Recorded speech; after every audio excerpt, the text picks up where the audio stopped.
In the town of Glee exists a group of children born to this world with charcoal wings, gifted halos to protect them from outside forces. These children, the Haibane, are given this life as a second chance to come to terms with the remnants of their past existence before taking flight from the walled town to what lies beyond. From the mind that created the twisted world of serial experiments Lain comes a tale of guilt, forgiveness, and acceptance woven into a character-rich story, a story both complex and confusing. This is making sense of Haibane Renmei.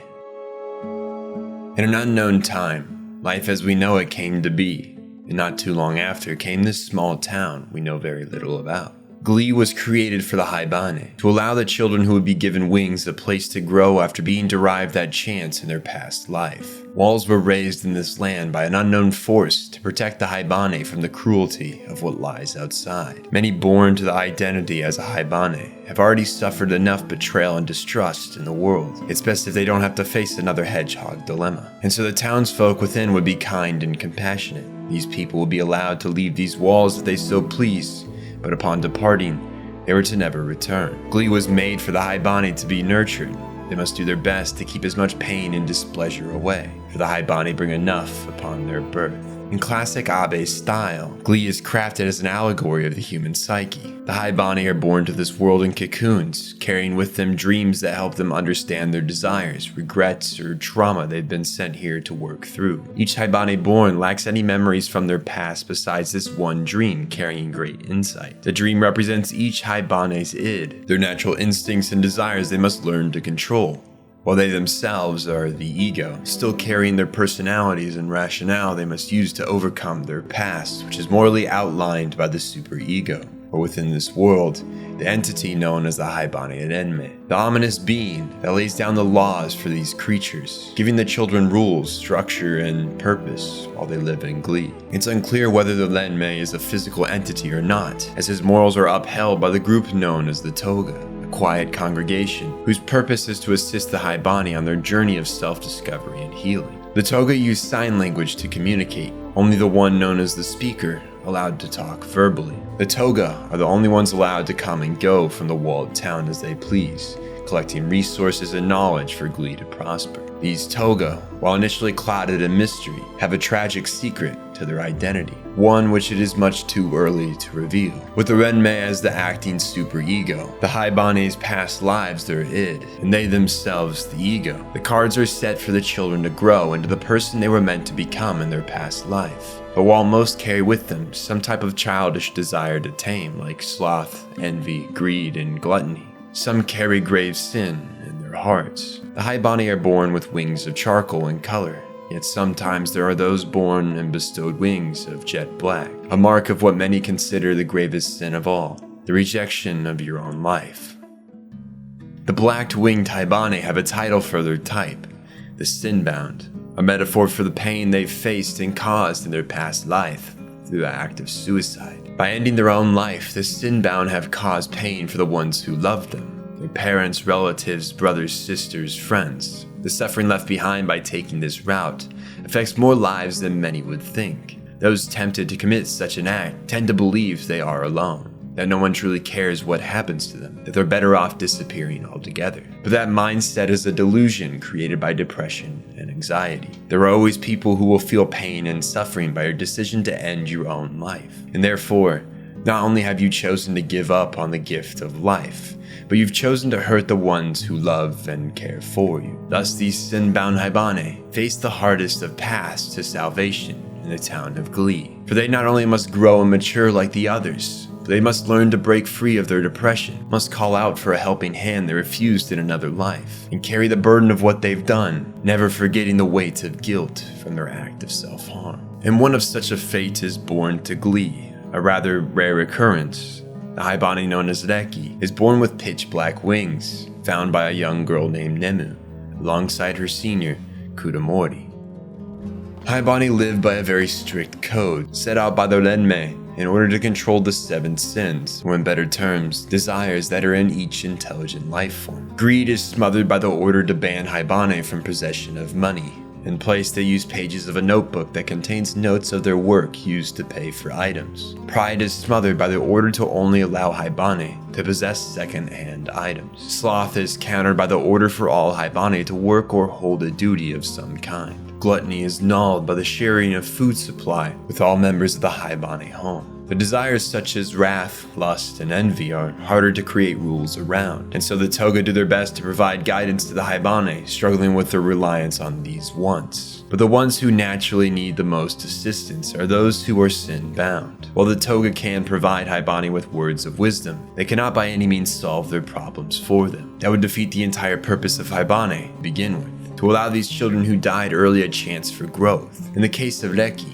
the only current sin-bound Haibane, her road is both long and rugged. Most Haibane who are born remember their dream to the smallest of details, allowing them to more easily face their shortcomings and reach growth. But whether from the mind's instinct to protect the ego, or from the tampering of an outside force, sin-bound Haibane cannot remember their dream, only fragments that haunt their slumber. A sin-bound's dream tells them of their suicide.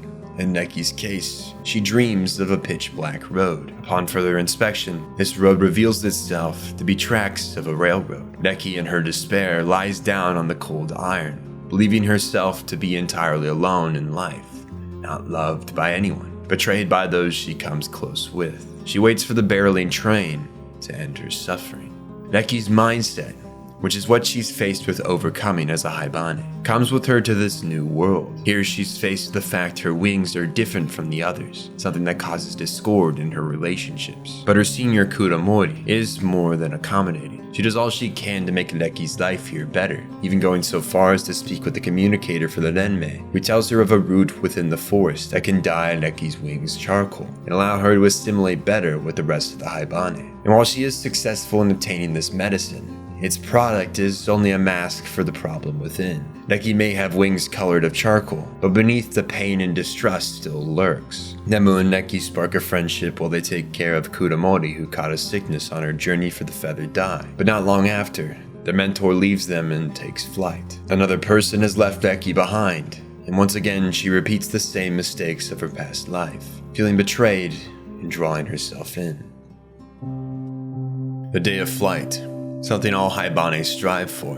When one grows and learns the lessons their early death and their past life deprive them of, they move on from this town, flying past the walls into what lies in the great beyond, something past our comprehension. It's a happy day, marking their ascension to what lies next for us, having overcome their eternal strife. But for Reki, Kuramori's ascension leaves her deeply distraught. Another person has left Reki behind, without so much as a goodbye. Haibane never know when their time will come, and when it does, they're meant to leave without saying a word to others. So a prominent figure in Reki's life has moved on without her, left her alone, without a guide to her life. The truth of the matter is, Reki isn't alone. Her friend Nemu is still at her side, but it's as if she's incapable of seeing the blessings around her, honing in on the loss of one. She falls to the desire she should be learning to control, running away from her work, her friends, from her life yet again. As a member of Old Home, one of the two places for Haibane to live, Reki flees to the second,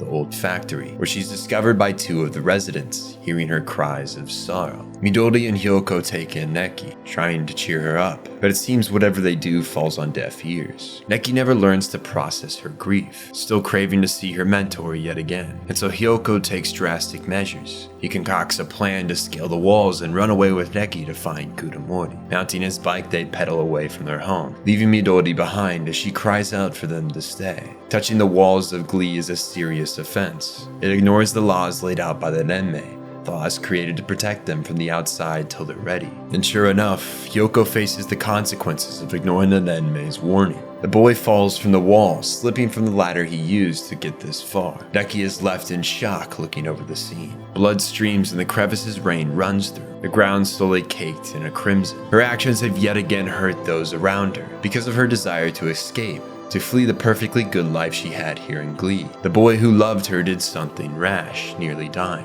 Thankfully, Hyoko is saved, the Toga mending his wounds. However, the actions of these two cannot go unpunished. The pair are banned from going into the other side of town. Reki is sent back to Old Home, Hyoko to the factory. Midori becomes a slave to the desire to bring wrath upon Reki for what happened to Hyoko. She blinds herself to their friendship and to Reki's guilt. She refuses to forgive her despite Hyoko's insistence. It was his idea to scale the wall. With all that's happened, Reki's internal struggles worsen as she once again feels the weight of guilt, the sharp words of hate from her friend Midori, and the pain of being left alone, misunderstood, and afraid. She's afraid she won't find salvation, won't find the growth needed to move on, and more importantly, rid herself of the sin that cakes her wings in black. The speaker had told her a riddle she must solve, which will point her to the answer of her problems. To recognize one's sin is to have no sin. A riddle pointing out the cycle one finds themselves in when chasing their tail for a way to get rid of the guilt they feel. Locked walking in this circle, unable to forgive oneself, for to do so is impossible. How could you forgive yourself for doing wrong when you know it to be wrong? The only way to find forgiveness is for an outside hand to reach out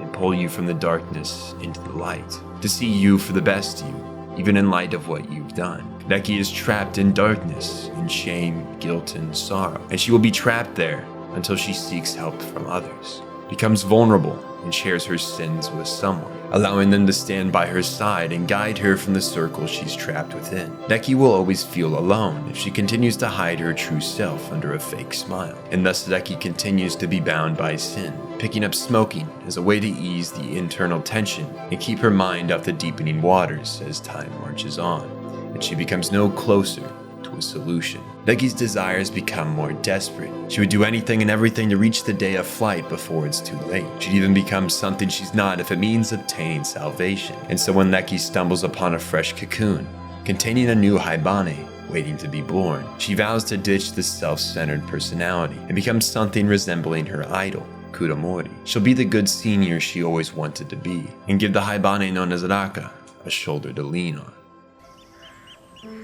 Born without memories, and like Reki, born without fully remembering her dream within the cocoon, all Rakka can remember is the feeling she was falling, while Reki is initially worried for the girl, afraid she too may be born with black wings. During the night, as Reki watches over her, Rakka is born with beautifully charcoal wings, not a spot of black on a single feather. The following day, Rakka begins her assimilation into Haibane society, coming to learn the various customs and rules outlined by the Renmei. She finds the way of life odd, sometimes questioning it, though still following each of the laws. She's gifted clothes to wear, food to eat, a bed to sleep. Her basic needs are more than met, which leads her to focus within and on others. Rakka is a very compassionate person, which is likely due to her search for affection. She's a very friendly girl who seems to thrive off of the care others give her, such as in the case of Reki, who desperately wanted someone like Rakka to take care of. The downfall of Rakka's way of life is she isn't very self-driven. She often looks to others for meaning, and in doing so, fails to look at herself for such. She follows the daily lives of each of the Haibane within Old Home in a search for purpose and duty, but each of these visits only makes her differences compared to the others more clear.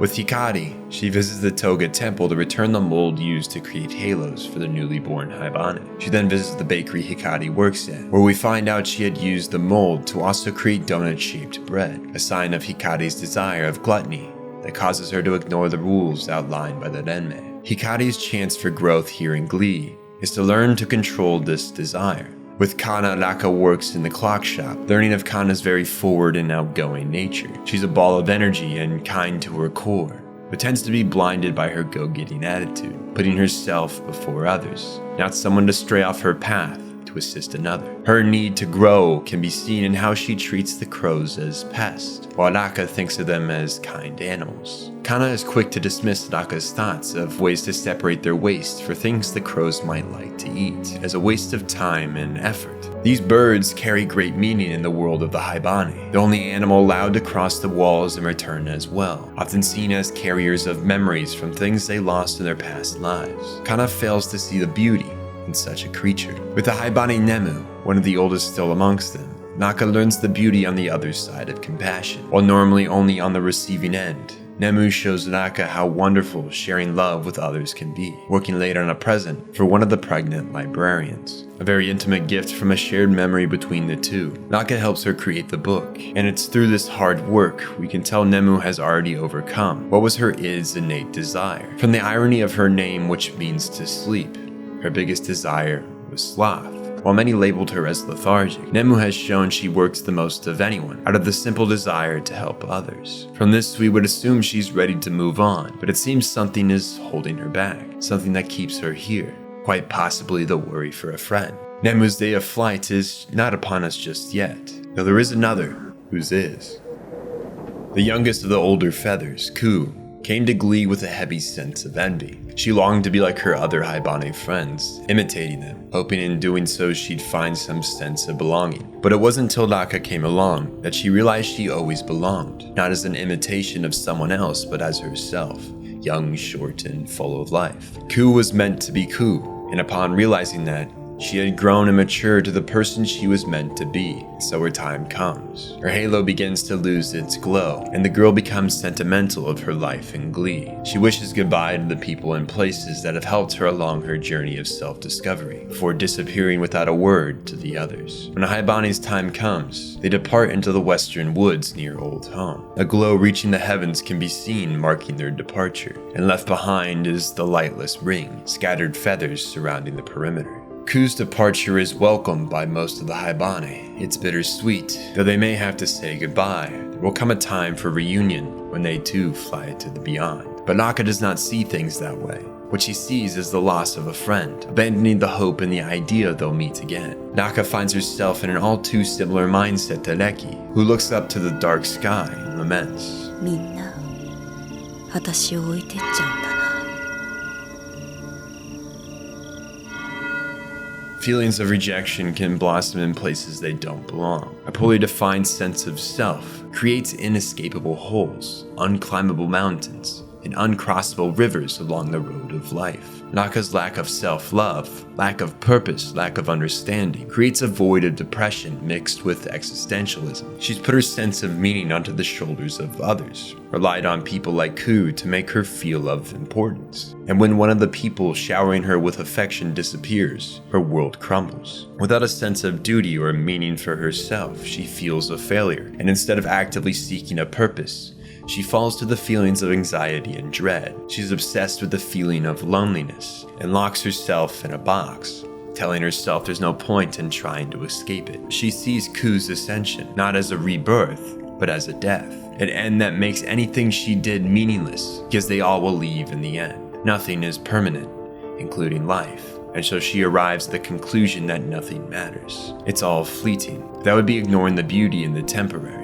There's something sad about the people we love dying and the things we do only a ripple in the pond of life. But just as seasons change and the grass grows green each and every spring, those ripples can become waves that have the power to change the shape of the pond. There is purpose in the human will to march forward, to do things that may or may not hold any meaning. Rakka just doesn't realize it just yet. And so as her wings blacken, she attempts to hide her darkening soul as Reki did years ago. Rakka cuts her wings, snipping the black from the charcoal, but this doesn't stop the spread of darkness. As she falls deeper into the pits of despair, her wings grow darker, and her smile weaker. Reki finds Rakka in front of the mirror, feathers with splotches of black spread around her feet. She takes the scissors from the girl, embracing her, Rakka crying into her arms. She stays silent, letting the girl share her pain with her, Reki eventually taking Rakka to her room to share her stash of dye for her own black wings. She explains to Rakka what it means to be sinbound, that as long as they carry these sins, they'll be incapable of taking flight one day.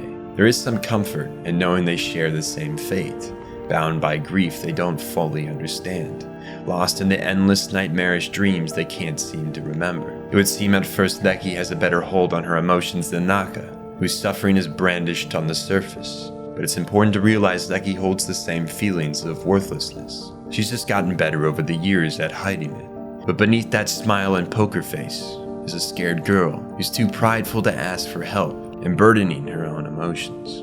Life in Old Home continues on, but nothing changes. Rakka continues down her own path of self-destruction, caving to her desire to disappear, running from their home and finding herself alone in the great plains of the walled town. 何もできないまま、いつか消えてしまうんだとしたら、私に何の意味があるの? Her grieving is interrupted by the cawing of the crows, circling over her, pointing her towards the woods. She listens to these birds, finding herself in front of an old well. Within is a memento of her past, Falling into the well, she's faced with the bones of a dead crow. Yet all is not as it seems to be. She feels a calling to this skeleton, as if this bird was someone she knew in another life, a person she's hurt, who she bears guilt for wronging. Through her personal actions, her decision to wall herself off from others and disappear from the world, Rakka had hurt whoever this bird once was. But even after being scarred by Rakka's suicide, this person still cared deeply for the girl, reincarnating as this crow and traveling to Glee, worried of her fate, wanting to tell the girl some way somehow that she is there for her, if only she would ask for a helping hand, to walk her out of the darkness she's been consumed by. Burying the crow, Rakka realizes her faults. She realizes the extent of pain she's caused this bird. Her dream comes back to her, the dream symbolizing her death. Falling to the earth, the crow had tried to save her, but Rakka refused the outstretched hand, and she took the fall to her death. The pain the soul must have felt trying to save their dear friend, only to be rejected. Watching them choose to fall to their death must have been immense. Yet here they are accepting Rakka despite this. They give her forgiveness for her selfish retreat into death. This act liberates Rakka of the weight of guilt. Taking the hand of the crow, Rakka breaks free from her prison of loneliness. She comes back to within this well, calling for help, only to be saved by a group of wandering toga. 罪を知る者に罪はない。 The speaker challenges Rakka to understand why it is she was freed from her cycle of sin, pushing her towards the realization that to wander alone and wallow in your own depression is a fate inescapable on your own. Only by leaning on those around you will you be able to pull yourself out of the darkness. Rakka realizes what held her back was her obsession in her past life, with the idea of being alone. It can be alluring to wallow in your own self-pity, feel like the world is set against you, and that everything you may do will only end in failure. It's an easier mindset than actually trying. But Rakka successfully broke free from this state of mind, and has become better for it. She asked the speaker to be taken to where she should go as a sinner, believing that Glee is too kind a place for the wrongs she's committed in her past life. But the speaker tells her that the Haibane are not born to this world to repent. They're simply born to grow and mature. This place is not a punishment, but an opportunity to accept one's whole self, good and bad. He sends the girl back to old home, where she's greeted by her many friends. But upon leaving the West Wood, the chills set in, and her body becomes numb and cold. On her journey through the forest, Rakka had touched the walls of Glee, a grave mistake for Haibane. She had thought she heard the voice of Ku calling her from within the walls, and had been drawn closer. But this voice was never something she should have listened to. The penance for touching the walls and ignoring the rules of the Renmei sets in as a heavy fever. Rakka becomes sick, and once more, Reki cares for her. Upset and seeking medical help for Rakka's ongoing fever, Reki visits the speaker. In the face of Reki's frustration that he would leave Rakka in sickness, the speaker simply states that he knew Reki would come if the fever worsened, just as she did for Hyoko all those years ago, when he had attempted to scale the wall. He created this opportunity to speak with Reki, and question if she has solved the riddle of sin after seeing Rakka's overcoming, leading the girl to fully confirm that Rakka had been truly sinbound, now free from the darkness that still plagues herself. The girl feigns ignorance to the riddle, acting as if she hasn't realized she must reach out to others, but it's clear she's just too prideful to show her vulnerability. The speaker reminds her that all Haibane must one day take flight, and if they are incapable of overcoming what's necessary, they'll become something no longer bearing wings of charcoal nor a halo of gold. For if a Haibane is incapable of growth, they become a guide for the next of kin. The Toga are Haibane who could not overcome, and so they live long lives in peaceful silence, guiding those through their journey until one day they leave this world, attaining growth and development in a more drawn-out style. If Reki doesn't step up and become vulnerable with her friends, she'll be lost in her circle of sin, constantly chasing her own tail in pursuit of forgiveness, but unable to forgive herself. Ku had flown in hopes of setting an example, and Nemu withholds from flight, worried for her friend's fate. For the sake of her friends, Reki must learn to open up to others. With the roots picked from the Toga temple, Rakka is able to recover with the medicine Reki brews. The day following her recovery, she's summoned to the temple for her punishment for touching the wall. Though on arriving it's clear her punishment is nothing more than finding her a fulfilling job. Rakka is tasked with cleaning the stone tablets within the wall of Glee, indicating names, though in a language Rakka cannot entirely read. She picks golden leaves off these tablets, collecting them for the creation of the golden halos each of them is gifted upon birth. It's a peaceful job, and the only rule she must follow is to never take off the robe while within the walls. It wards off the spirits roaming the interior, giggles and laughters of souls heard as she works at cleaning these pillars. Time passes, and winter sets into full swing. After several days of work, Rakka wholeheartedly feels the presence from Ku within these walls, and comes to the realization these stone tablets, upon each is a name, not that of the titles they give themselves when born to this world, but the names from their past life, each only replaced by those they were given here when they passed on during their day of flight, and that name, like Ku, becomes their true title. It's like a rite of passage, and the speaker shares with Rakka that of her own. He hands her a small wooden box, inscribed her name with the kanji meaning involves nut, an allegory for her tendency to draw inward and shut others out. The speaker gives her the box of Reki and instructs her to give the girl the box when the time is right. Reki's day will come soon, whether she's ready or not. Will she choose to seek help and take flight, or will she wallow in guilt and live on as a toga with a vow of silence? The decision is in her hands. Rakka knows what it takes to help Reki pass on, but there's nothing she can do if the girl won't let her in. It would seem nearly everyone is aware Reki's time is closing in, but rather than speak of it, the impending nature of the event hangs in the air unspoken. Despite Rakka's attempts to get into Reki's shell, the girl continues to hide her pain behind a smile that most the Haibane buy into, but a smile Rakka knows all too well as a fellow Sinbound. She breaks down by the river, feeling useless and incapable, but there is still hope as long as time remains. The passing of the year festival, marking the celebration of the new year, is only days away. Reki prepares for the inevitable, her halo slowly losing its gleam, just as Ku's had days before her flight. The group goes to town for the big market that takes place a few days before the celebration, Rakka being cued in on the glee tradition of handing out nuts to those in your life. White for a goodbye, red for thanks, and yellow for love. Reki makes a statement giving Hiyoko and Midori a white nut days before the festival, indicating her soon departure. Realizing their time is limited, the two construct a plan to reconcile with her before she leaves them. With the help of Rakka, their plan will take place during the festival, as the bells ring out, welcoming the new year. As the clock edges closer to midnight, Midori makes a dash for old home after Rakka informs her Reki had decided to spend her final night not at the festival, but at their home, reminiscing of her past 7 years of life. She makes it just before midnight. She points Reki's eyes towards town, where Hiyoko launches off fireworks to share his own feelings. It's bittersweet. They know she will soon leave them, and Midori wasted years bitter with Reki for what happened to Hiyoko. If only she had put her wrath aside, reconciled earlier, they could have shared more time together.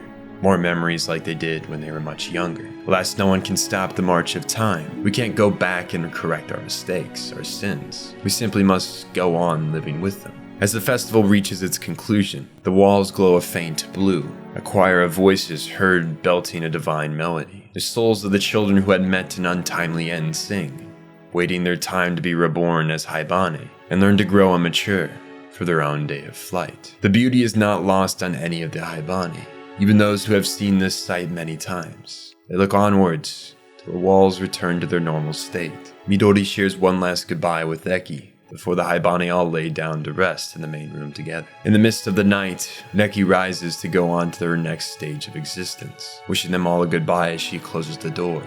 Only she doesn't walk towards the western forest to fly beyond. Rakka follows the girl to her room, the space transformed from a simple dwelling to a painted canvas of Reki's dream. She had finally remembered, after all this time. She realized what was haunting her dreams. In her past life, she had been betrayed by those she was vulnerable with, over time developing crippling depression and loneliness that led her to a set of railway tracks. Looking to the ground, she saw stones, emotionless, still rocks, free from the human emotions of pain, grief, guilt, and suffering. She longed to be like these rocks, collapsing to the ground on the tracks. The truth behind her name, Reki, is the kanji meaning to be run over. Rakka tries to outstretch her hand at Reki before it's too late and she's swallowed up by her own darkness. But the girl only pushes her away. Her tongue becomes sharp, piercing Rakka's shell, claiming she was only kind to the girl for a selfish gain, believing if she was caring to the newest Haibane, she may just achieve salvation. But as they stand in Reki's painted world, It's clear she still refuses to be vulnerable and ask another for help. Naka runs out of the room in tears as Reki lays on the tracks, lamenting of her own cowardice to ask for help. She wants to, but she's too afraid of being rejected after asking from the bottom of her heart. It's scary to put yourself out there, but it's her only hope if she wishes to feel whole once again. The train whistle draws near.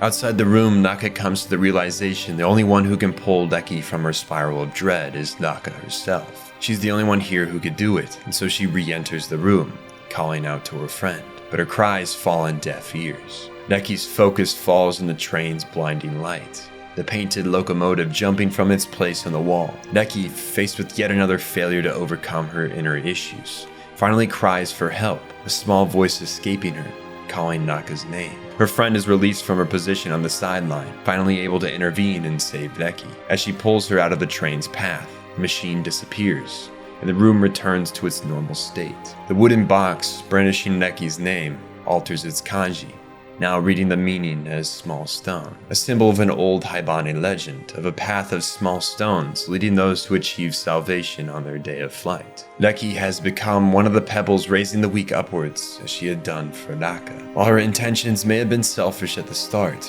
her kindness initially only for the sake of salvation, her compassion for others eventually became her true nature. Reki was a kind woman, even if she had a hard time believing that herself. Outside of Old Home, she thanks her friend for saving her from her own self-destruction. She wishes Naka goodbye, and they make a promise to see one another again in what lies beyond. She asks the girl to close her eyes as she disappears into the western woods, a great light from the forest rising to the sky moments later. The other residents of Old Home wake to the soft light illuminating the trees. Waves of relief rush over them as they smile. Reki was finally able to move on.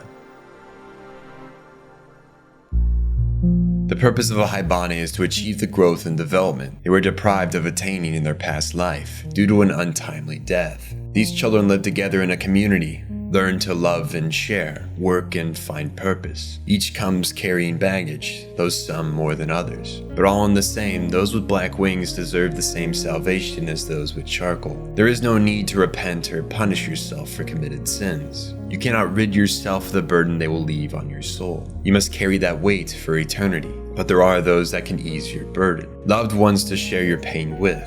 Friends who will accept you despite your faults. Alone we will fall into despair, but together we can share in pain, and the darkness will slowly turn to light. Life's too precious and fleeting to spend it wallowing in your wrongdoings. You must know when to move on and how. Reality is harsh and cruel. Just as the walls protecting the Haibane from the cruelty of the outside world, we build egos to shield our true selves. But we cannot allow that person we showed the outside world to drift too far from our true selves. Staying true to yourself is the hardest yet most rewarding challenge of life. Don't let your desires, whether that be gluttony, sloth, envy, greed, wrath, lust, or pride, transform you into something or someone you're not. And don't let depression and anxiety take away from the beauty of your existence. It may sometimes feel like there's no hope for a future, no hope for a better tomorrow, but there is. If no one has told you that before, now I have. Whether you're faced with guilt or grief, you can find a way to get through to another day. And once you're through that day, you can find a way to get through one more. Eventually you'll find yourself no longer needing to push yourself to continue forward. Eventually a day will come when the burden is lighter on your shoulders. Though the march of time is endless, and you may be fighting a battle against yourself uphill, each moment is more precious than you can imagine. Each moment is once in a lifetime. No passing second the same as the last. Things are always changing within you and around. There may be no such thing as forever. Everything ends sooner or later, just as the leaves die and the trees grow bare. But those changes make our appreciation for the green found in nature all the more strong when faced with the snow of winter. And the beauty of winter seems grander in the face of blistering summer heat. Everything ends, just as it should, including your despair. Yet one day, maybe just as a blind hope as it is, we may just be gifted a reunion, though that hope may not take the form you first think. Regardless of what the future may hold for us, there is only one now. This moment as you listen to this video at this exact time in this exact place, one of a kind. Just as the Haibane learned to appreciate the simplicity and gift of life, the balance between desire and morality, the beauty in the fleeting and the changing, we as humans should do the same.